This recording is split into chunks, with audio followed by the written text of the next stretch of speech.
সাহাবায়ে কেরাম নাই, তাবেঈন নাই, তাবেঈন নাই, এখন আছে কারা? উলামায়ে কেরাম। উলামায়ে কেরামকে যতক্ষণ পর্যন্ত তারা না মানবে, উলামায়ে কেরামকে মানা মানে কি এমন না উলামায়ে কেরামকে ব্যক্তি, উলামায়ে কেরামকে মানা যাদের মধ্যে কোরআন হাদিস আছে, যাদের মধ্যে তাকওয়া আছে, ফরজগারিতা আছে, কোরআনের পূর্ণাঙ্গ ইলম আছে এবং আমল আছে, এই দুইটা জিনিস যার মধ্যে আছে তাদেরকে যতক্ষণ অনুসরণ না করবে ততক্ষণ পর্যন্ত তারা এই গুমরাহ পথভ্রষ্টই থাকবে।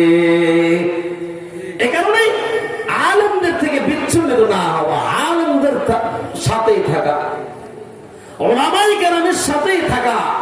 যদি আজ আপনারা উলামায়ে কেরামের সাথেই থাকতেন তাহলে আজ আপনাদের এই হালত, এই অবস্থাটা হতো না। এ কারণে তাদের প্রতি উদাত্ত আহ্বান থাকবে, এই ফিতনা আপনারা অতি সত্বর বন্ধ করুন, অতি সত্বর আপনারা তওবা করে উলামায়ে কেরামের কাছে আপনারা তওবা করে আপনারা ফিরে আসুন। আপনারা এই বিশ্ব ইজতেমা, এই দ্বীনি কাজ থেকে আর মানুষের কাছে হাসির পাত্র বানাবেন না। মুহতারাম হাজিরিন, আল্লাহ তাআলা আমাদেরকে পৃথিবীতে সব কিছু দিয়ে প্রেরণ করলেন। আল্লাহ তাআলা আমাদেরকে কোনো কিছু কমতি দেন নাই। আল্লাহ তাআলা আমাদেরকে কোনো কিছু নিয়ে টেনশন করার জন্য বলেন নাই। একমাত্র আমরা মানব আল্লাহকে এবং আল্লাহ রাসূল মুহাম্মদুর রাসূলুল্লাহ সাল্লাল্লাহু আলাইহি ওয়াসাল্লামকে তার অনুকরণ করব। কারণ আল্লাহ তাআলা বলেন, الذي جعل لكم الأرض فراشا والسماء بناء وأنزل من السماء ماء فأخرج به من الثمرات رزقا لكم فلا تجعلوا لله أندادا وأنتم تعلمون। আল্লাহ তাআলা বলেন, ও আমার বান্দারা, ও আমার বান্দিরা, তোমাদের জন্য আমি আল্লাহ আল্লাযী জাআলা লাকুমুল আরদা ফিরাশান ওয়াস সামাআ বিনাআ, আসমান থেকে আমি আল্লাহ পানি বর্ষিত করে, অর্থাৎ বৃষ্টি দেয়। এই পানিটা যখন আসমান থেকে বৃষ্টিটা জমিনের মধ্যে পড়ে, এই জমিনের মধ্যে তোমরা যখন চাষ করো, ক্ষেত করো, তোমাদের রিজিকের জন্য যখন তোমরা কৃষি কাজ করো, তরু তরকারি লাগাও, এই পানিটা আসমান থেকে যখন আমি আল্লাহ জমিনের মধ্যে দেই, এই পানিটা জমিনের মধ্যে পড়ার সাথে সাথে মাছের সংখ্যা বেড়ে যায়, রিজিকের সংখ্যা বেড়ে যায়। অর্থাৎ আমাদের খাবারের রিজিকের যতগুলো আল্লাহ তাআলা নিয়ামত আমরা ভক্ষণ করতেছি, যত নিয়ামত আমরা খাইতেছি, এই সব নিয়ামত গুলো হইতেছে পানির উসিলায়।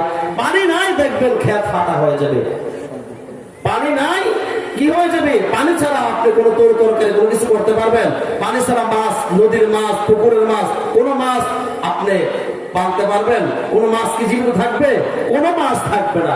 কারণ আল্লাহ বলতেছেন, আল্লাযী জাআলা লাকুমুল আরদা ফিরাশান ওয়াস সামাআ বিনাআ, আমি আল্লাহ তোমাদের জন্য আসমান থেকে পানি বর্ষিত করি, অর্থাৎ আমাদের রিজিকের সব ব্যবস্থা কি করতেছেন? আল্লাহ তাআলা করতেছেন। তাহলে আমাদের কাজ হচ্ছে আল্লাহর যতগুলো হুকুম আহকাম আছে, বিধিবিধানগুলো আছে, সব হুকুম আহকামগুলো আমাদের মানা। যদি আমরা পূর্ণাঙ্গ কোরআনের উপরে আমল করতে পারি, পূর্ণাঙ্গ কোরআন মানতে পারি, অর্থাৎ সূরা ফাতিহা থেকে সূরা নাস পর্যন্ত আল্লাহ যত আদেশ করেছে সব আদেশগুলো আমরা মানতে পারি। কুনতুম খায়রা উম্মাতিন উখরিজাত লিন-নাস তা'মুরুনা বিল মা'রুফ ওয়া তানহাউনা আনিল মুনকার।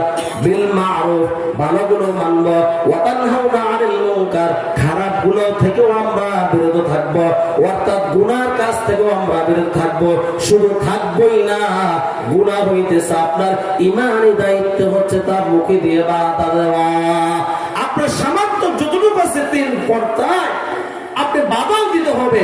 আপনার চোখের সামনে একজন গুনাহ করতেছে, আপনি বাধা দিলেন না, এর জন্য কাল হাসরের মাঠে আপনাকে আল্লাহর কাছে জবাবদিহি করতে হবে না?